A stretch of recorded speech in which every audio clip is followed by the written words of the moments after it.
Hello everyone, and welcome back to the lectures on the Nicomachean Ethics, and I'm Dr. Feist coming to you live from St. Paul University here in Ottawa, and I'm now in Book 6. Well, I have been in Book 6 for a couple of videos, but I'm now on Chapter 3, and notice the little A here because I've broken this discussion of Chapter 3 up into probably 2 videos.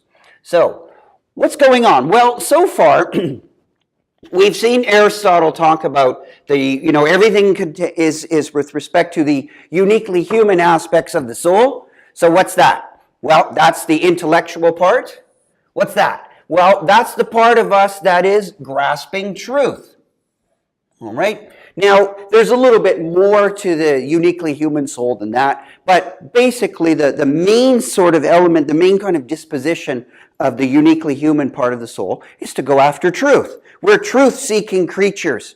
And it's important to remember that Aristotle is going to separate the notion of grasping truth from belief. But I'll get to that in a minute. So we've got this uniquely human part of the soul as opposed to the other parts of the soul that deal with things like nutrition, growth, and all that stuff. That we share with with non-human animals, or just animals, as Aristotle says. And it also involves other parts of the soul that even plants have, that we all share, that all living creatures share. All right, so back to the uniquely human part, dealing with truth. Recall from many videos ago, I talked about the arete, right? It's sort of the virtue, the proper notion of the excellence of something lies in the function of that, whatever it happens to be. That the arete of a knife will lie in its general function, which of course the general function of a knife is to cut. And the excellence, the arete, lies in that cutting, because a knife can cut poorly if it's dull, or I guess it could be too sharp. But in any case, a knife could cut well or cut poorly. So its cutting well is its virtue. So you could have, in this sense, a larger sense of virtue. The arete, the virtuous knife, is a knife that's a good tool. It can cut well. So the whole idea of the excellence, the arete of something, lies in its function. We've seen that. If this is not familiar, you're going to have to go back and watch some earlier videos and go back to reading books 1 and 2 of the Nicomachean Ethics to refresh your memory of that. So the arete of the intellectual part is going to lie in the function of the intellectual part. And what's the function of the intellectual part? Well, it's grasping truth. Okay? So humans, in a unique way, our intellectual side is really kind of our uniquely human side, and we're truth graspers. And of course, we can do this in a good way or a bad way. And we'll see Aristotle's going to step back, and we do this in a variety of ways. So, what's going on here? Well, the arete of the intellectual part, this sort of excellence, is going to lie in this function of grasping truth, and there's going to be, shall we say, different ways. And by ways, I just mean different dispositions. As Aristotle says, different dispositions of the soul in this grasping of truth. And in sort of the large sense of things that we've seen from previous chapters in Book 6, we have 2 general lines of reason, or 2 general views of reason. And you can find this goes throughout the philosophical tradition. Namely, you have practical reason, which we've talked a little bit about when Aristotle was talking about choice, deliberation, all that stuff. Again, go back and refresh your memory. It's a union of thought and desire. So, as I said, it's something very specific to humans to have this grasping of truth, and so this notion of thought as a grasping of truth. But when you roll thought and desire, right? Desires are something that other creatures can have, but it's this real combination of thought and desire that it grasps what are called practical truths, and we'll look at that a little bit later. And in our other sense of the general lines of reason, you have theoretical reason, which is more or less like pure thought, grasping eternal truths. So, we've got some general lines laid out now, and Aristotle says at So this is kind of a recap of what we've seen. Aristotle says at the beginning of chapter 3, let's take a step back. We're going to go back and look at things from a broader perspective. And we're going to re-examine some things. So as I've said, the intellectual part, the human part of the soul, it's trying to grasp truth. Now, one of the things you can think of here is we've talked a lot about virtues, about arete, and always in the context of character. Now, remember, Aristotle says that choice, deliberation, this is important with the character virtues. And as he said in a previous chapter in book 6, well, we don't really know how to make these choices yet. So you can think of it this way. Without book 6, if you're trying to be sort of an Aristotelian without book 6, so let's say you only had the chance to read up to and including book 5, what you're lacking is the notion of right reason. This right reason in the context of practical issues, right? Because that's what the virtues are all about. It's getting your emotions and your thought and getting all that to work so that you can grasp grasp practical truth. So if you were to just read up to and let's say book 5 and not read book 6, what you're lacking is kind of the capstone.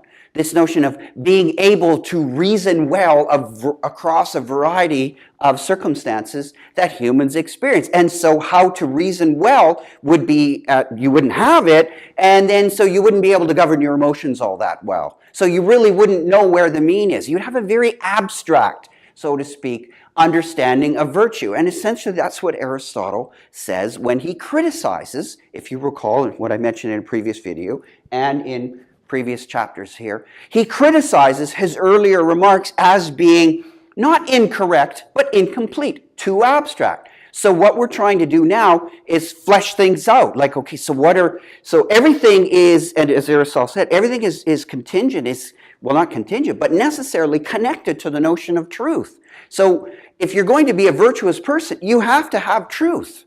Right? So what are we talking about with truth, right? The famous question. Pontius Pilate said to Jesus of Nazareth, yeah, what's truth? And unfortunately, he didn't really answer. But Aristotle says, well, look, there's a variety of truths. There's tons of these kinds of truths, and we have to be aware that there's different truths, and so there's going to be different ways they're grasped, different dispositions of the soul. Overall, as I said, there's this general way of grasping truths. That's what the intellectual side of us does. But there's particular, shall we say, subdivisions in that, particular excellences, particular virtues within that overall grasping of truth. So, Aristotle says, let's take a step back. So just kind of put this to the side. And Aristotle says, look, there's 5 ways that the soul possesses truth. And it's important to think of the word possesses. Okay? Why is that? Well, because in this case, the soul has truth. It's not the case that it's trying to get it or it doesn't really have it or it's reaching for it. So Aristotle is very insistent upon this notion here of the soul is possessing truth. So he's talking about states of the soul in which there is truth. So what exactly is truth is going to be a complex one, and Aristotle doesn't always answer it here. You have to go to some of his other works to discuss, where he discusses that in more general. I'll pick up on this a little bit later. So you'll have to, the central question, what is the exact nature of truth? We'll just have to hang on for that for a second. But what he wants to distinguish here to begin with is a fundamental distinction between the possession of truth that we have in these 5 ways, and I'll get to those in a second, but this is different. All of these are different. These 5 ways, okay? So this differs from other things that we're normally used to thinking about when we talk about human beings, and I'm just going to use the notion of belief or opinion. And how does it differ? Because belief or opinion doesn't actually possess truth. Why is that? Well, because someone might say, wait a second, belief has truth. Because I have true beliefs. I believe all kinds of things like, I don't know, the earth is round and the earth goes around the sun, all kinds of things like that, and those are true, aren't they? Well, yeah, they're true. But when we say that a belief really has truth, and when you have an acceptable grounds for asserting that true belief, then we say you have knowledge. So belief alone really doesn't have truth, except maybe in an accidental way. And that sounds more complicated than it is. And I'll give you a simple example. If I just say, just randomly, that I believe at the center of Jupiter is a large amount of highly compressed matter, and it's so compressed it's like diamond. So I believe that at the center of Jupiter is a giant Earth-sized diamond. I say I make some statement like that. Now, that could just be a lucky guess. Like, let's say it is the case that there is such an object at the center of Jupiter. Do I really know that? I just hit upon it. I was just lucky. I believe something will happen, and it does, and it just happens to. My belief is just, shall we say, accidentally connected. My belief itself wasn't really necessarily connected with the truth. It was just luck or happenstance. So that's what Aristotle is getting at. So the notion of belief and opinion, these, as Aristotle says, they could be wrong. Yeah, they could be wrong. They could be right. So they're not possessing, the beliefs are not, shall we say, truth possessors. So right away you have to get your head around the idea here that Aristotle is talking about states of the soul in which truth is possessed. So this isn't beliefs. So when we come to look at these terms, these aren't like states of the soul in which you believe or you happen to think or you have an opinion that, no, these are states in the soul where truth is there. Right? So if you say something like, well, I have a state of the soul in which truth might be there or might not be there, well, then you're talking about beliefs. You're not talking about these guys here, all these 5 ways. All right, so what are these 5 ways that the soul possesses truth? Well, we get to learn a few more Greek terms. We get to learn the term techne, episteme, phronesis, probably heard this one, Sophia, and this one, nous. So these are 5 ways that the soul possesses truth. And if you go through various translations of Aristotle, you'll get tons of different versions of these. I'll list a few of them. Like techne, where we get the term like technical. This is skill. Sometimes some translations say art. Technical expertise. So there's a number of these translations of it, but the main idea that it's some kind of skill or some kind of ability, and in that case, it's a disposition. This here, techne, is a disposition of the calculative part. So disposition of calculative part of the soul. So over here, dealing with transient truths. So technical skills, right, bringing about and dealing with transient type truths, making stuff and building things. The next one that Aristotle talks about is episteme. Now, if you want a big, long discussion of that, go check out Plato's dialogue, the Theaetetus. It's all about the notion of episteme. And episteme is translated in a variety of ways. Sometimes it's translated simply as knowledge, scientific. Got to be careful of the term scientific because that term has shifted its meaning over the centuries. But scientific demonstration. All right, and this one here, episteme, being, again, a way in which the soul possesses truth, this is a disposition, right? Because states of the souls that we're interested in are dispositions. And this is a disposition of the intellectual part, just like this is a disposition of the intellectual part. But whereas techne is a disposition of the intellectual part, namely the calculative subdivision of the intellectual part, You got to keep all these things. It's dealing with transient truths. This is a disposition of the subdivision of the intellectual part, which deals with eternal truths. So, disposition of scientific part of the soul. Phronesis, what's that? Well, these two terms have somewhat of a connection. Techne, technical, episteme, epistemological, theory of knowledge stuff, if you've done some philosophy. So those one, but phronesis, that's a weird word. We don't really use that in English. That has a variety of translations, but it is, shall we say, the key one for Aristotle. It's the key one in more or less in the ethics. Well, Sophia is pretty important too. But phronesis is translated in a variety of ways.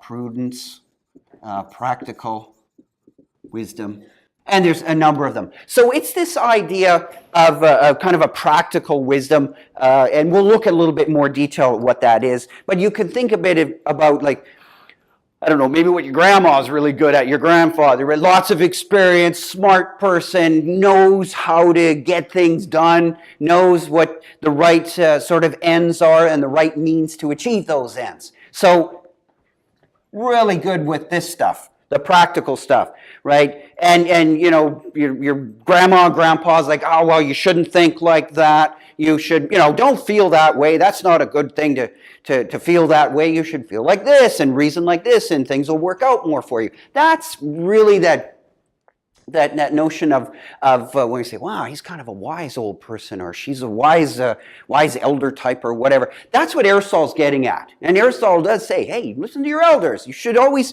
talk to people who've been around a long time. You don't have to take their word absolutely at everything, but chances are they've got something important to say. So there's, again, another kind of arguably small c conservative notion. You should be listening and respecting your elders in the community. So this too is going to be a disposition of the soul, and it's going to be much like techne, sort of like a technical everyday wisdom.